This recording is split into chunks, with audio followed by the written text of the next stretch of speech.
Hello అండి. పిల్లలకి exams వస్తున్నాయంటేనే stress మొదలవుతున్నట్టే. ఆ స్ట్రెస్ని తగ్గించి బ్రెయిన్ని బూస్టప్ చేయడానికి వాళ్ళకి ఇష్టమైన చాక్లెట్ రూపంలోనే ఒక హెల్దీ రెసిపీ అండి ఇది నేను ఎలా ప్రిపేర్ చేశానో ఒకసారి చూడండి. అరకప్పు అవిసె గింజల్ని తీసుకుంటున్నాను. అవిసె గింజల్లో ఒమేగా 3 ఫ్యాటీ యాసిడ్స్ ఎక్కువగా ఉంటుంది. ఇది లేడీస్లో వచ్చే హార్మోనల్ ఇంబ్యాలెన్స్ని తగ్గించడానికి ఉపయోగపడుతుంది. షుగర్ని కంట్రోల్ చేస్తుంది, బీపీని, కొలెస్ట్రాల్ని తగ్గిస్తుంది. బరువు తగ్గాలనుకున్న వాళ్ళు కూడా హ్యాపీగా తీసుకోవచ్చు. కానీ ఇది దోరగా ఫ్రై చేసుకొని లేదా నానపెట్టుకొని తీసుకోవాలి, డైరెక్ట్గా తీసుకోకండి. అరకప్పు వరకు వాల్నట్స్ని నానపెట్టుకొని తీసుకుంటున్నాను. వాల్నట్స్ సేమ్ బ్రెయిన్ షేప్లోనే ఉంటాయి. ఇది బ్రెయిన్ డెవలప్మెంట్కి నెంబర్ 1 నట్ అని చెప్పచ్చు.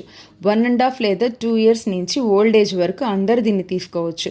ఇది బ్రెయిన్ సెల్స్ హెల్తీగా ఉంచడానికి, మెమరీ పవర్ని పెంచడానికి ఈ నట్ ఎంతగానో హెల్ప్ అవుతుంది. ఇందులో ఒమేగా 3 ఫ్యాటీ యాసిడ్స్ ఎక్కువగా ఉంటుంది. ఇది నర్వస్ సెల్స్ని, బ్రెయిన్ సెల్స్ని చక్కగా పనిచేసేలా చేస్తుంది. వీటిని ఖచ్చితంగా నానపెట్టుకొని తీసుకోవాలి. అరకప్పు వరకు నానబెట్టిన పిస్తా పప్పును తీసుకుంటున్నాను. ఇందులో విటమిన్ ఈ ఉంటుంది. నిద్రపుచ్చే హార్మోన్ అంటే మెలటోనిన్ అనే హార్మోన్ ఇందులో ఉంటుంది. కార్టిసోల్ అనే స్ట్రెస్ హార్మోన్ లెవెల్స్ని తగ్గించి హార్మోనల్ బ్యాలెన్స్కు సహాయపడుతుంది. ఇది బరువు తగ్గాలనుకున్న వాళ్ళు కూడా తీసుకోవచ్చు, ఎందుకంటే ఇందులో తక్కువ కొలెస్ట్రాల్ ఉంటుంది. దీన్ని నానబెట్టుకొని తీసుకోవాలి. పావు కప్పు వరకు నానబెట్టిన బాదం పప్పును తీసుకుంటున్నాను. బాదం పప్పు మెదడు కణాలు పనితీరును మెరుగుపరుస్తుంది. అందుకే పిల్లలకు జ్ఞాపక శక్తి పెంచడానికి వీటిని ఇస్తుంటారు. ఇందులో ప్రోటీన్ కూడా ఉంటుంది. విటమిన్ ఈ ఎక్కువగా ఉంటుంది.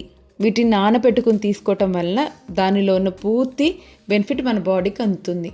ఇప్పుడు చియా సీడ్స్ 3 టేబుల్ స్పూన్ వరకు ఈ చియా సీడ్స్ని నానబెట్టుకుని తీసుకుంటున్నాను. ఇందులో ఫైబర్ ఎక్కువగా ఉంటుంది. ఇది గట్ హెల్త్కు ఎంతగానో హెల్ప్ అవుతుంది. అంతేకాకుండా omega 3 fatty acids, protein, calcium, selenium అనే మినరల్స్ వల్ల బోన్ హెల్తీగా ఉంచుతుంది. థైరాయిడ్ హార్మోన్ను హెల్తీగా ఉంచడానికి ఇది హెల్ప్ అవుతుంది. ఇప్పుడు వీటన్నిటిని మిక్సీ జార్లో గ్రైండ్ చేసుకోవాలి. ముందుగా నానబెట్టుకున్న చియా సీడ్స్ని కూడా వేసుకుంటున్నాను. అలాగే 6 నుంచి 7 వరకు గింజలు తీసిన డేట్స్ని కూడా వేస్తున్నాను. అలాగే తొక్కు తీసిన బాదం పప్పు, పిస్తా పప్పు, వాల్నట్స్, 50 గ్రామ్స్ వరకు డార్క్ చాక్లెట్ని తీసుకున్నాను. ఇప్పుడు ఈ మొత్తాన్ని మెత్తగా గ్రైండ్ చేసుకోవాలి.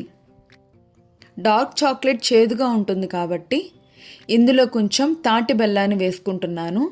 ఈ చిన్న తాటి బెల్లం ముక్క గ్రైండ్ చేసుకున్నప్పుడు నాకు 1 స్పూన్ వచ్చింది. దాన్ని కూడా ఇందులో కలిపేసుకుంటున్నాను. ఇప్పుడు ఫ్రై చేసి గ్రైండ్ చేసుకున్న అవిసె గింజల పౌడర్ని కూడా ఇందులో వేసుకొని మొత్తం కలిసేలాగా మొత్తం కలుపుకోవాలి. ఇప్పుడు సిలికాన్ మోల్డ్లోకి గీ అప్లై చేసుకోవాలి. ఇప్పుడు ఇందులోకి మెల్ట్ చేసిన డార్క్ చాక్లెట్ని ఈ మోల్డ్లోకి స్ప్రెడ్ చేసుకోవాలి.